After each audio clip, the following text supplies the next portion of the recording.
In today's video, I will show you how to reset a chat in the Poly AI app. To get started, open the Polybuzz app on your device and make sure you are logged into your account. Once you are on the home page, look at the bottom navigation bar and click on the message icon. To access your conversations, find the specific chat you want to reset and tap to open it.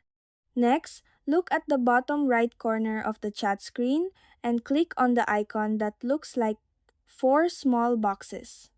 This will open a menu with several options.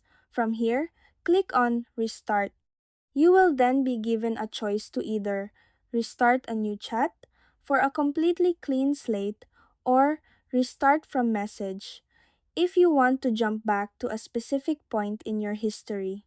For a full reset, click on Restart a new chat, and the conversation will begin again from the very beginning. And that's it. That's how you reset a chat in Poly AI. Thank you for watching.